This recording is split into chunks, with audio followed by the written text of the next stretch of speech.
Nyuma yaho kuri uyu wa gatanu igikorwa cyo gukingira gitangijwe ku mugaragaro na Minisitiri w'Ubuzima Dr Ngamije Daniel ubwo haherwaga ku baganga n'abandi, kuri uyu wa gatandatu hakingiwe abarimu, imfungwa n'abagororwa, abakinnyi n'ibindi byiciro bitandukanye. Bamwe mu barimu bakingiwe babwiye BTN TV uko babyakiriye n'icyo biteze kuri uru rukingo. Ni ibintu byiza cyane kubera yuko byibuza bigiye kugabanya abantu banduraga ku munsi, bitume akazi gakomeza, business zikomeze, ibikorwa byose by'igihugu bikomeze, kuko byari bihangayikishije cyane kubona abantu bari guhomba, abandi bapfa buri munsi.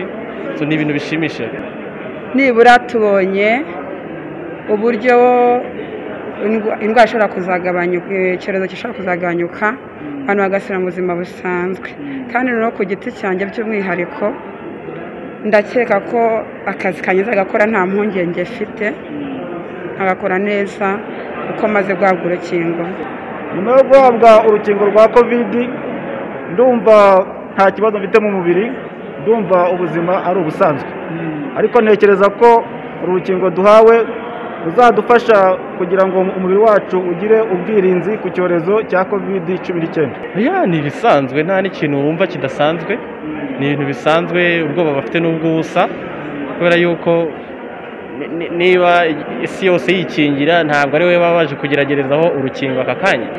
Nyuma yo kumara kuruhabwa ndumva nta kibazo, meze neza, ndicaye hano kugira ngo bampaye iminota 15 ngo nduhuke, ariko ku bwanjye numva nanahaguruka kuko ndumva kugeza ubu maze nk'iminota 5 ariko ndumva nta kibazo ndagira. Umunyamabanga wa leta muri Minisiteri y'Uburezi ushinzwe amashuri abanza n'ayisumbuye Gaspard Twagirayezu yatangaje ko iyi gahunda yo gukingira abarimu ari ingenzi kuko nabo bari mu bahura n'abantu benshi, ngo dore ko banasabwa kwirinda bakanarinda abanyeshuri bamarana amasaha menshi agize umunsi. Uno munsi hari gahunda yo gukingira abarimu. Hano kuri ino site turiho harimo abarimu bo muri Kigali. Ino gahunda yatangiye uno munsi kandi izanakomeza n'ejo, ariko nk'uko umaze kubivuga abarimu nabo bari muri bano bakozi twita aba front liners, kubera ko nabo bari gukomeza gukora akazi k'ingenzi, kandi ngira ngo murabizi ko turi kubasaba kwigisha ubu ngubu, ariko nanone tubasaba gufasha abanyeshuri kwirinda icyorezo cya covid-19 nabo banirinda.